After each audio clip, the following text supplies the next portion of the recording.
Hello, welcome to Land of Kakiak. My name is Laurel. This is a review and chat video. Usually I would do a prep and chat video where I'm prepping a resource and chatting about something. Today I'm going to review a resource and I'm going to chat about things that I have learned through homeschooling. But first order of business is the giveaway winner. It was lucky number 27, and Maria, you got it right on the nosy. So go ahead and just message me through the Etsy shop. Show me what you would like me to send you, and we will do that. We'll get that taken care of. So congratulations, and thanks for playing. So first, let me show you what I am reviewing today while I chat. So you may or may not have seen me reference the Copybook series that I use with my kindergartner. It really starts, there are 6 in this series. You can really start them as early as preschool, kindergarten. I mean, it really depends on the kid and when you start. I know people do different, we have different schedules, right? When we are in control and we are deciding what's best for our kids. I started with him late preschool. And now we're in mid-year kindergarten. I mean, we're year-round homeschoolers. So he's in the 4th copybook. There are 2 more after this in the series. He's in the 5th one right now. So this one he completed.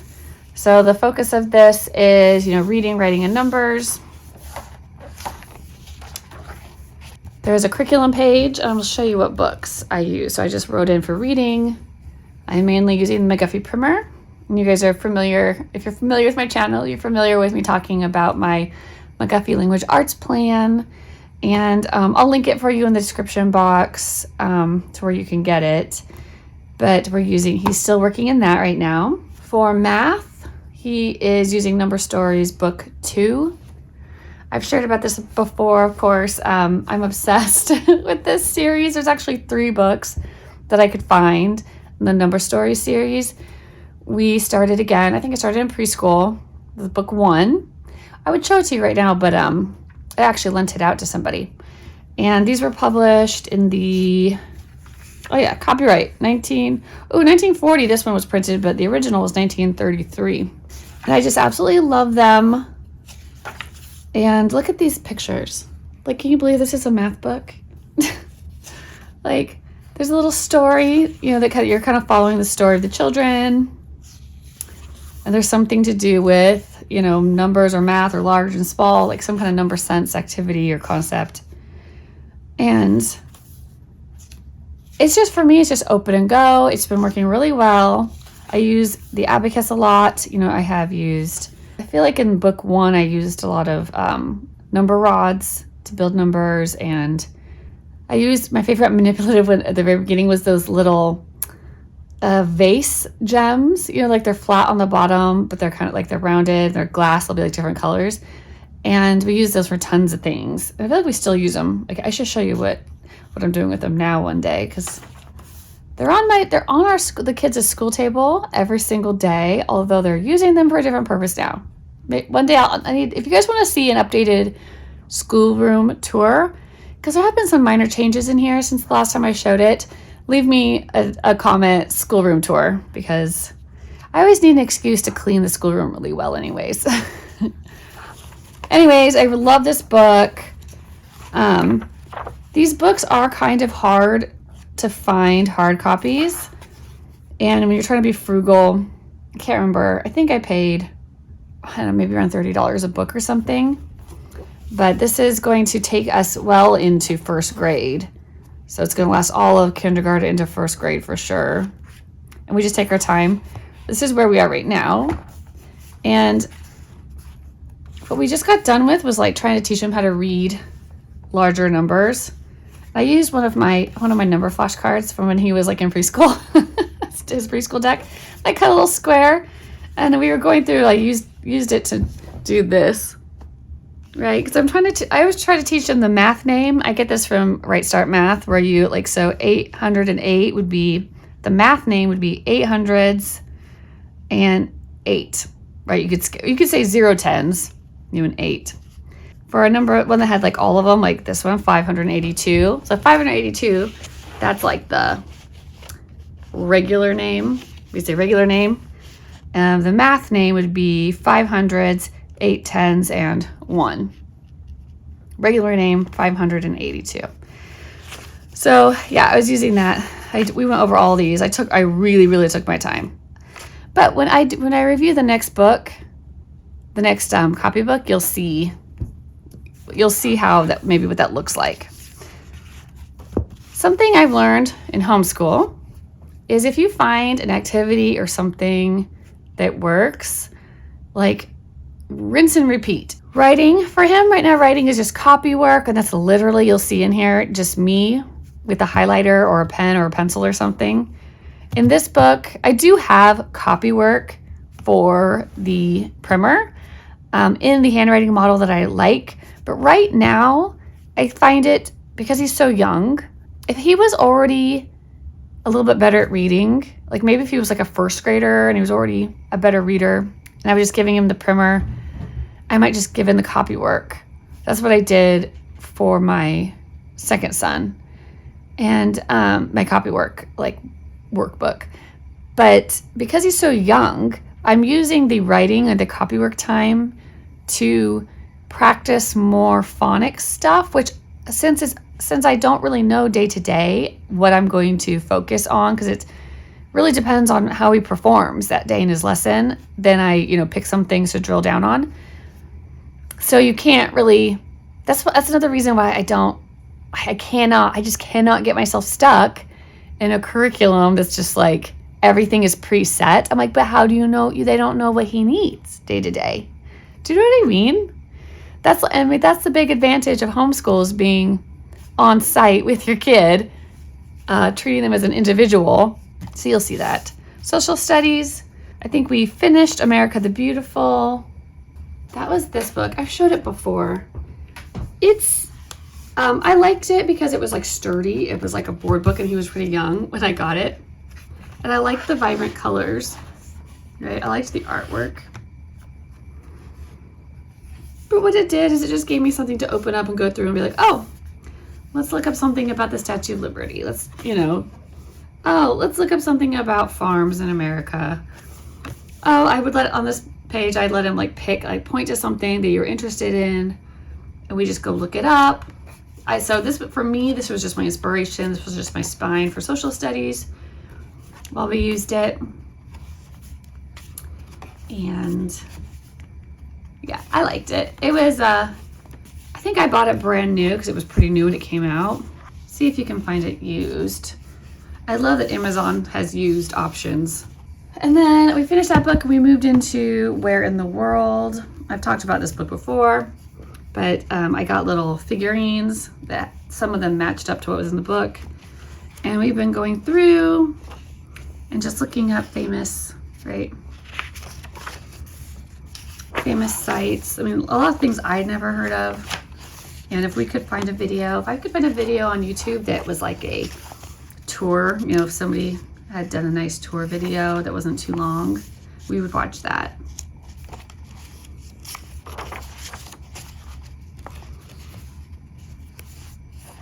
This is probably more interesting to me than him. He was kind of into it for a while.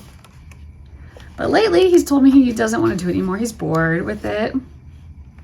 But it's here. It's going to stay on the shelves, and I'm actually moving him into something else full-time for social studies since he told me he was bored with this. He's 5. I don't want to we got like halfway through it. I don't want to make school something unenjoyable so early. Like, it's easy enough just to switch out for a different book. You know what I mean? And then for literature / listening comprehension, I read this whole book. I have my Book House series. This is book 3. And we enjoyed this. There's just a bunch of little stories in there. And they're not too long,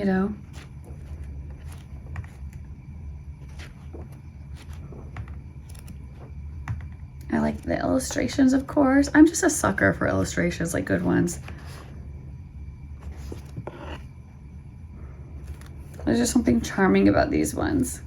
I think they remind me, I think it just reminds me of books. I remember my grandparents, they had all these old books in their basement, and a bunch of there's probably books from when my mom was kids, but there's a bunch of kids books down there, and I just remember the smell of them and the look of the old-fashioned illustrations, and I just have loved them ever since. Yeah, I'm looking forward to reading book 4, but I'm going to try to wait as long as I can, try to read some other ones in between, just so it gives him time so it's not too big of a jump, because he's only 5. And then we just finished 5 Children and It for him too.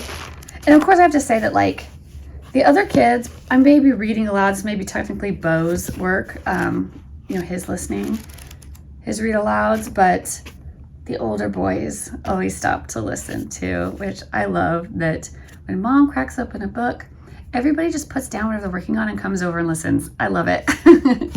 We have so many good little discussions. And, but it is Bo's work, so he's supposed to narrate back to me what happened in the story. Of course, I love opening reading time with, hey, Bo, where did we leave off? Do you remember what happened last time? Sometimes he remembers, sometimes he didn't, and then one of the other kids would tell me, and that would jog everyone's memory. And I didn't love this printing. I mean, there was no illustrations, but it was a really darling book.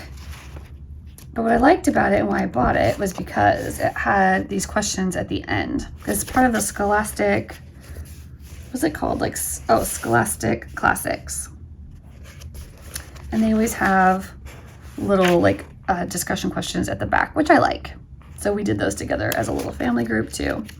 Bo didn't really answer them super well, but we let him give it his best shot before I let the other kids give me a more robust answer. Okay, so that's what we covered in this book. So let's just take a look at the pages. Well, I tell you something else that I've learned from homeschool.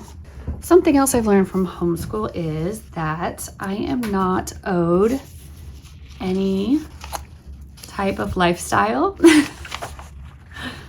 I just had to accept that. Just because I expected a certain lifestyle or a certain experience or whatever, that I was not owed that. And I'm glad ultimately that things have worked out the way that they have. I'm completely at peace. My life is really good. I'm really thankful. I'm not trying to say there's anything wrong with my life, but sometimes you just have some other expectation in your head. And when that expectation isn't met, you feel that something's gone wrong. Right? I think we've all been there. But maybe it's not. Maybe things are actually taking a turn that, that's even better. Take a turn on Right Street. So you can see, right, this is my, copy work, where these were words from his McGuffey reader lesson.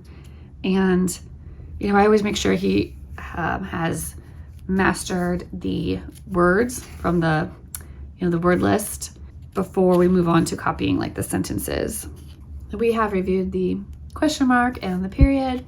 This side, this is phonics practice from the Alpha Phonics progression that I've built into all these books.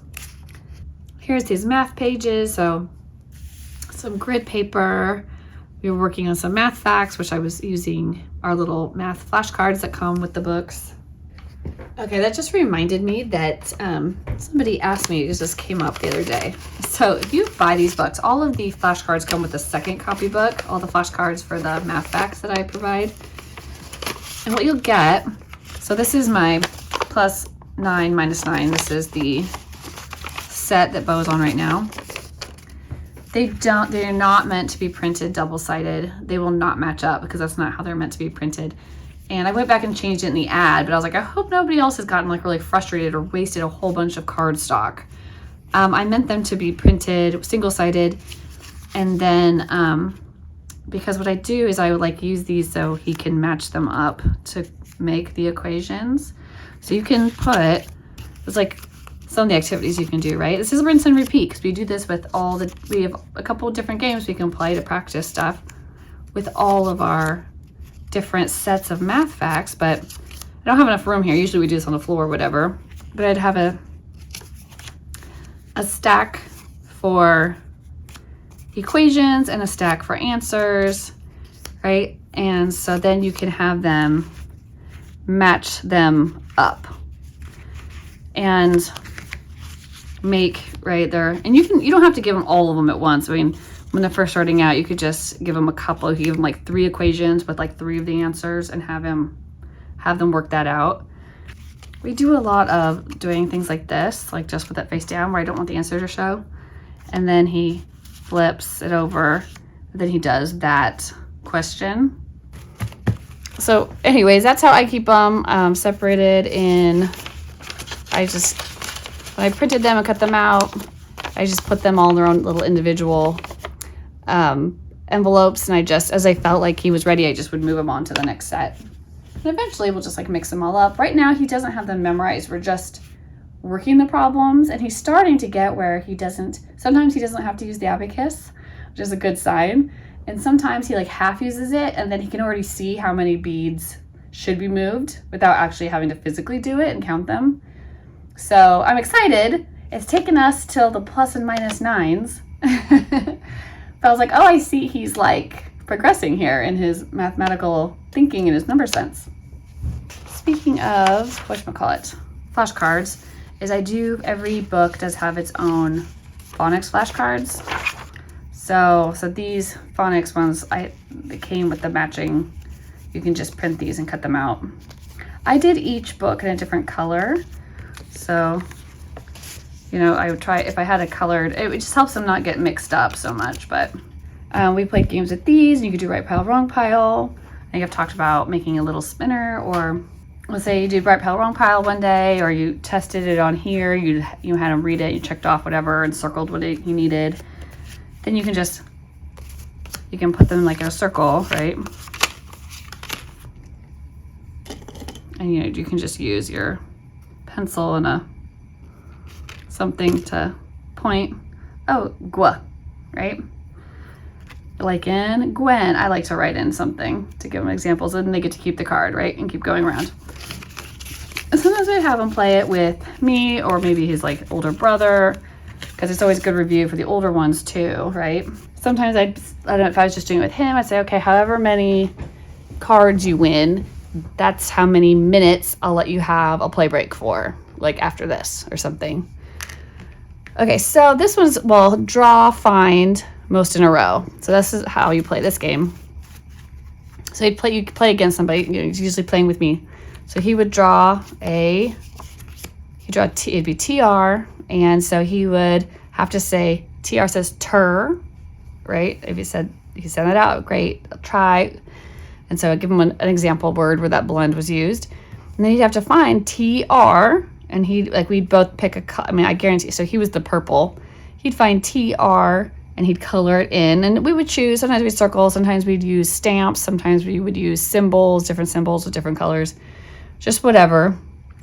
And then, so he fills it in, then I'm next, I say, SCR, I find SCR, I circle it, right? And then you just go through the whole pile. And then I just said, whoever had the most in the row at the end, which was obviously me, it was a tie. I had 7 here and he had 7 here, so we tied. We played that a lot, and he really likes that game.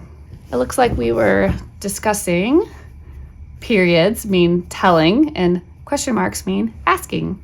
And I love to use a highlighter to say what I want him to write, and then I give him the spaces underneath for him to do his own writing. So on this day, it looks like we didn't do anything in the math book, but this is, we were using plus and minus 4. So I wrote down what cards we were using. So this is race to 120. And what you do is you actually use your math flashcards, and then you turn them over and say it's, 2 plus 4, right? So that'd be 6. So then he'd know he could move, if Bo was going first, to 6. And he was wanting to trace the numbers for him in blue. That's what he chose that day. I was the hearts. I was hearts a lot. And then sometimes be a subtraction problem too. It might be 10 minus 4, so then it's 6 it's still 6, right? But it's always going forward, but it's just whatever the answer was going to be. So it was a race to 120.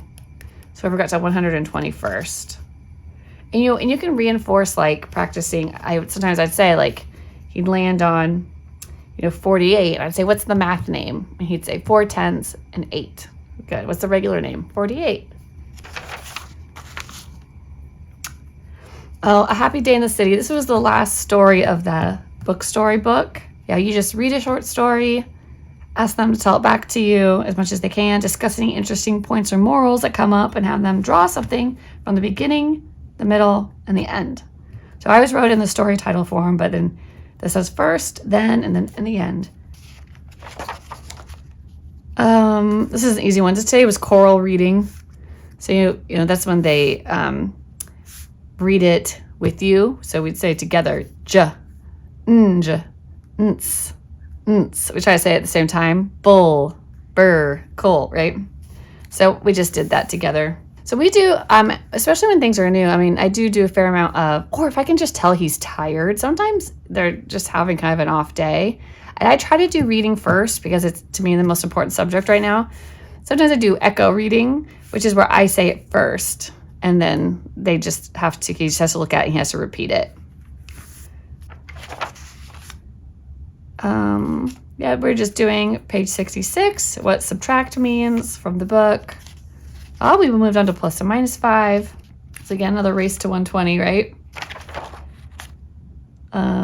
We were A Happy Day in the City. We continued. This is from America the Beautiful. See, yeah, so it was a day we were supposed to talk about the American flag. So we just found, I think we probably watched a video. We usually would watch some kind of short video. And then I found a printable for him to color and stick in there. So something else I learned from homeschooling is I can do a lot with a little. Whenever I really get the urge, like I feel like I need to go get something else, I almost never really do, I usually already have something, or I can just go deeper with what we have. Yeah, that does take a little bit more like thoughtfulness, but I feel like thoughtfulness in the long run, I know it like, you got to expend some mental energy sometimes on stuff, but like I actually feel like it saves me mental energy and time and money in the long run, because I've wasted a lot of money on like buying more books or more curriculum or whatever, just to be like, oh, I could have just done that myself, or I don't know, like it just didn't pay off for how much thought I went into picking it out or looking for it, or do you know what I mean? So so I'm not against getting stuff or anything, but I just know that if I'm in a pinch, I can do a lot with a little. I can do a lot with just a book that's already on my shelf. I can take it down. I can read it. We can talk about a lot of things. That's what I love about the McGuffey readers. I feel like I could do, that's something I spun up, a whole language arts program around the McGuffey readers.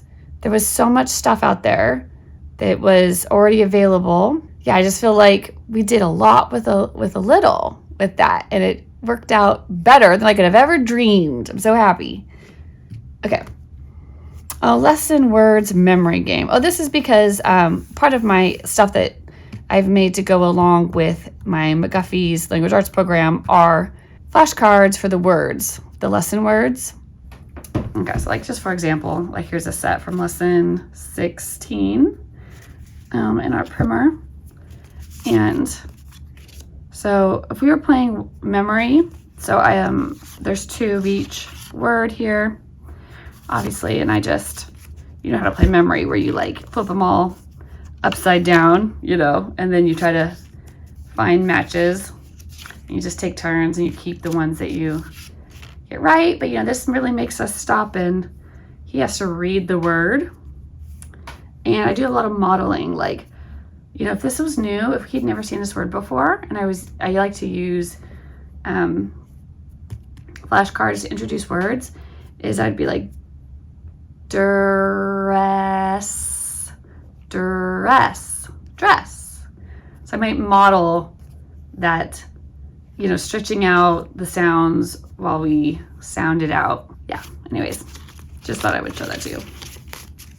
lesson words with memory game is we played it a lot, and he asks to play it. He loves it. I did find these like stickers that were money. There was a bunch of money lessons, and that was really fun to add on. More races to 120. Read me a story. The birds. St. Valentine's Day. Something else I have learned through homeschooling. I noticed this with parenting too. You know, I'm one to pray for help a lot. I need a lot of help. But pray for God to increase my capacity, because I just felt like I didn't have the energy or the ability, the patience, the knowledge, whatever it was. I would pray for God to increase my capacity, my ability to get things done and to be efficient. And I feel like He's really delivered on that prayer for me. So remember that when you like had one baby, and just having one baby was the most exhausting thing in the whole world. I remember feeling like I could never leave the house. I had this one baby. And I don't know, everybody feels like that, but I did. And then I was like, then I had 2 babies, and I was doing more with 2 babies than I ever did with 1. And then I had 3, and I was doing more than I ever had with 2. Like, and every single kid, I thought that I was completely gassed, right? Yet somehow, here I was doing more than ever, enjoying it, you know. So your capacity can increase. Just because you feel a certain way now doesn't mean that that's, you know, how you'll feel in the future. Oh, here we started 5 children in it. We did a little painting time. That's supposed to be the bald eagle. That's one of my go-to, painting is one of my go-to hands-on activities for like social studies and science and stuff when they're young. And you want them to have something besides just reading a book about it. And sometimes they get sick of drawing. Have them draw a lot. So like just change up the medium, like get some watercolor paper. I cut mine into like 4ths, so it goes and goes and goes forever. Like to have them do little watercolor paintings or whatever, and or other kinds of paint. Just change it up, and then just like put it in. Or that's the other one we like to do a lot. Painting and scissor skills. So just go find something online and print it out and let them cut it out and tape it in. They love tape. This is the day that I would just do whatever I do, like my social studies or my science page. And so it's not always full because it's not my top priority. So my most important is that he reads, and then he gets his math in, and then that he gets a story read to him. I think I read to him. I don't think he didn't do the drawing that day. Sometimes they're burnt out. It's okay.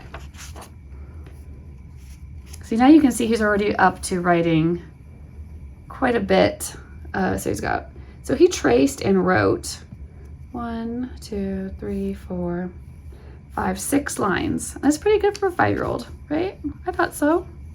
Plus he traced the question marks and the exclamation points and the commas too. There's a review test, row A. So the book has little built-in review tests in it. Yeah, these ones are pretty easy. I said no abacus. He was able to do these ones with no abacus. This is, what was this? Oh, this was counting by 5s. I wanted to teach him to count by 5, 10, 15, 20, right? And only to 100. I did count and roll. I don't remember what I was doing, but I must have been rolling a dice. Maybe he rolled a dice and like that's how many 5s. I don't know. But it was most in a row. So I got 3 and he got 5. So he would have won this game. I'm not exactly sure what I was playing. I made up some kind of game. You can do so much with some flashcards and like a pair of dice. It's amazing what you could do with your kids.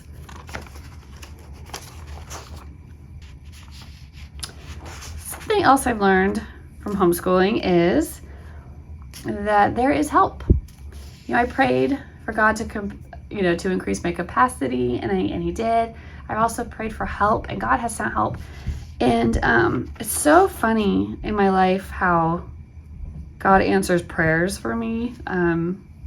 It's never how I think it's going to be. Like, for example, so when I was back in Oregon, I decided I had like no friends. I'd moved to this town, and we'd moved, and all I did was work and like raise my kids, and I didn't know anybody in town, and I was kind of lonely, and I had asked God for friends, and I was really hoping in my mind, and I was going to church and stuff, that I would make friends at church. Yeah, that didn't, and no friends. No one ever befriended me. Like, I went to I think I made one friend there, but it's really because we met each other at the park, and then we just happened to find out we went to the same church. And she was wonderful. She was a godsend. But I still was pretty lonely, and I decided to teach a fitness class at my church, and because like the cost of membership to gyms in that town was so crazy. I was like, this is crazy. And I used to, for years I worked in gyms teaching classes. I was like, I'm gonna offer a free one at my church, But of course, like who could come to my class except for women that didn't need to work, who were older, right? Weren't home with kids, who didn't work every day. They had some kind of professional life. And so I got a lot of middle-aged, and how old was I? I was in my early 30s, I think, early to mid-30s. And yeah, but there was one gal who was like maybe my age, maybe a little younger, and she was a total friend of me, if you've ever had one of those. But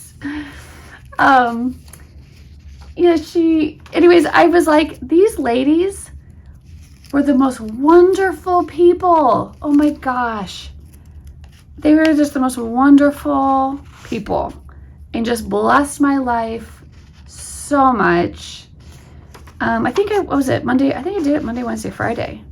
And because I wanted people to have like a real scaffold to build fitness from, and like strength.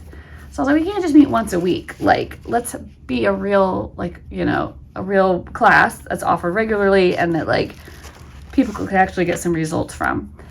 And here I was thinking, I had taken some Bible study, and it was all about, what are your gifts? And I was like, I don't have any gifts. Like, I don't, I was like, all I could think of was like, the only thing I know how to do is I know how to teach, exercise classes.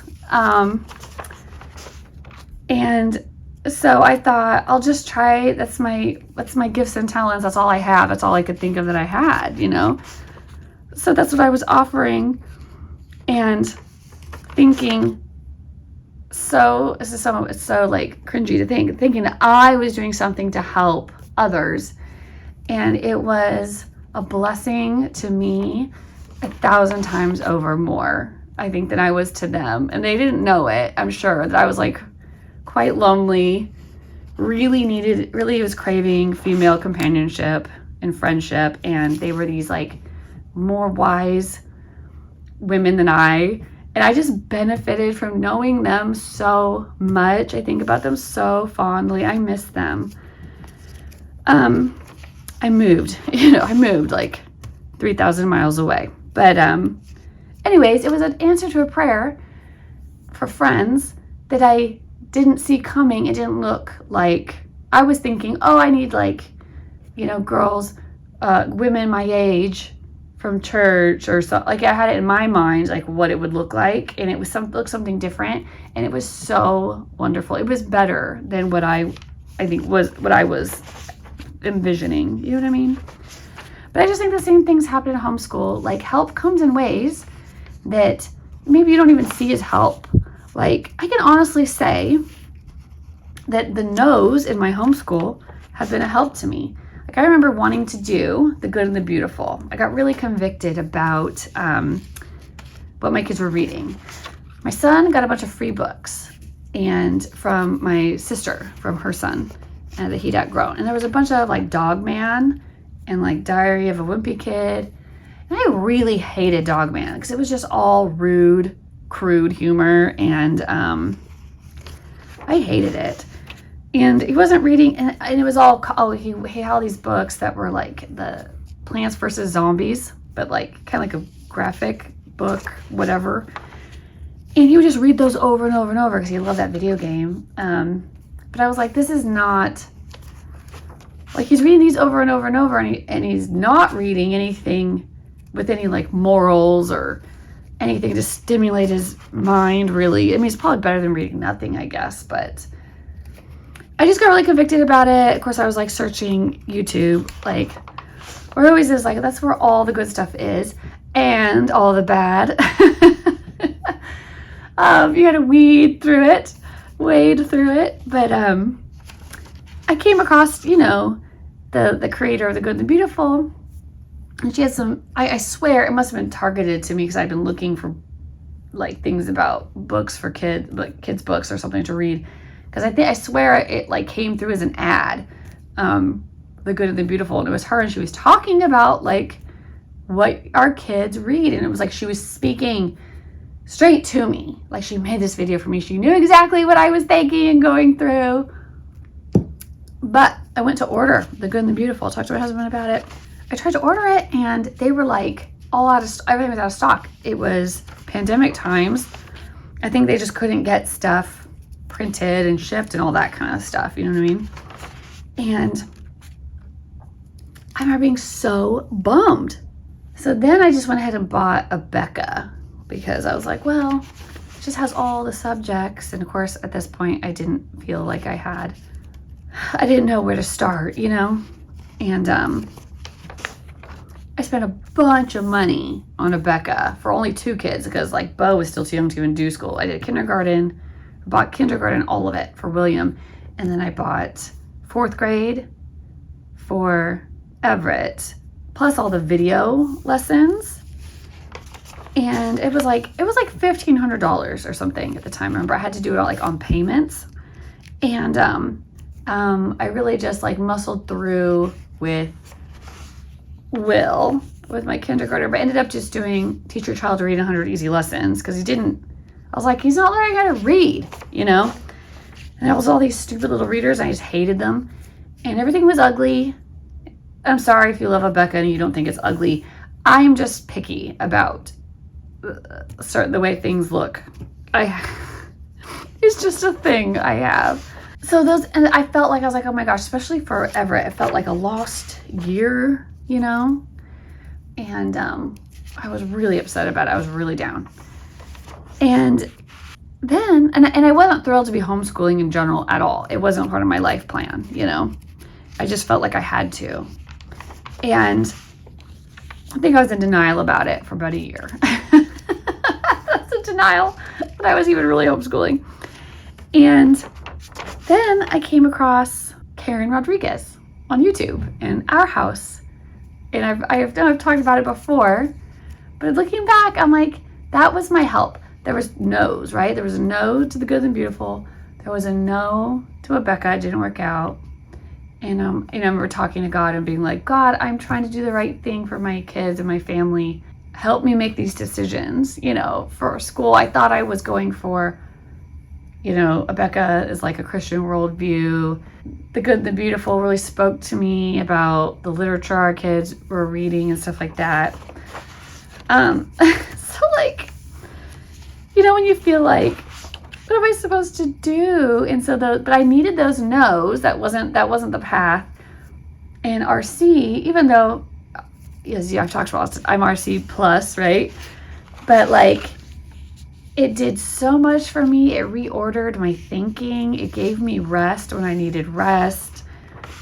I just had so much peace about, you know, all the books and everything. And God did send me help. And then also, I was gonna say, I found, even though I had a neighbor who, I swear she didn't like me. She did. You ever like meet somebody, you're like, we should be friends. Like we were next door neighbors. We both had 3 kids each that were like the same ages. Like, I think she and I were like the same age. We were both stay-at-home moms. She was homeschooling her kids, and she was literally the only person. Again, I'm like, oh, I feel like I'm always lonely. I'm always like moving places where I don't know anyone. But, I'd moved here to the South. I don't know anybody. But she had mentioned one time in passing that she was a homeschooler, and I just like texted her and I was like, can you please talk to me about homeschooling? Like, and I swear this woman she did not like me. But she was a Christian woman, so she was trying to not be horrible to me, right? So she like actually invited me to her co-op. I learned so much from going to that co-op, all from this person who I always felt didn't like me at all. I feel like she like actually disliked me. And I learned so much. I learned so much about homeschooling, about like they had this like mom's room, and the moms would all have like a period off during the day, and we would get in there and have snacks, and we would all just like talk. I mean, talk about all types of stuff. Of course, lots of stuff. People were like, oh, what are you using for math? Have you tried this? There was so much sharing of information that was so valuable, because I was like a newbie and I was just learning as fast as I could, I made, Everett met this one little boy in there who's like his best friend still to this day. His mother, I met, through that, is my dear, dear friend now, who like they now go to our church. Their family does. They're now part of our life group. I mean, they're like family to us now, right? All through this neighbor who you guys only lived next door to me for 1 year, and then they sold their house and moved. I don't know if that has anything to do with how much she didn't like me. No, I think her husband was in the military. But anyways, it's very suspect. But anyways, like help just comes like in unexpected ways and forms, right?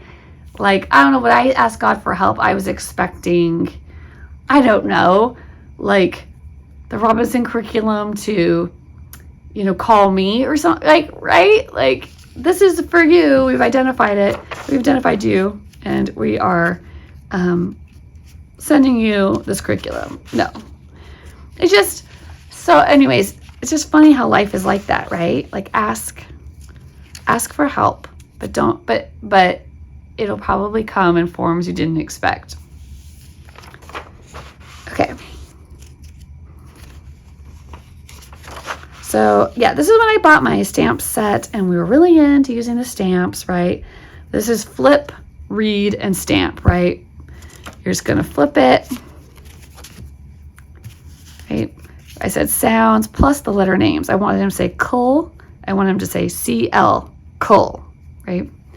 And then we'd find it and stamp the square underneath. And of course, again, it's just like most in a row wins, right? This is like usually what we do with some kind of warm up, and then we would do a reading lesson. Yep, something from the math book, another race to 120, plus or minus 9. Oh, we got to the 9s by here. 5 Children in It, we were still going strong reading that. And oh yeah, we started, I switched out because he was starting to get sick of the buildings one. So I just started using his devotional, and I was like, I think that counts as social studies, right?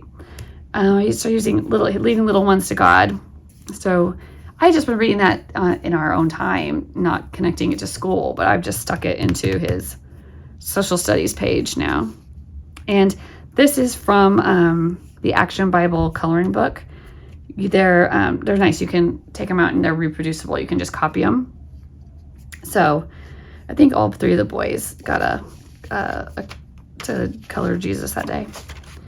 Okay, we had a super good time in the 4th copybook, and we are on to the 5th. When it's done, I'll review it with you. If you have any questions, or if you'd like to share anything that you have learned through homeschooling, leave it in the comments, because I love to hear this stuff. It's my favorite. Okay, talk to you soon. Oh, Maria, message me. Bye.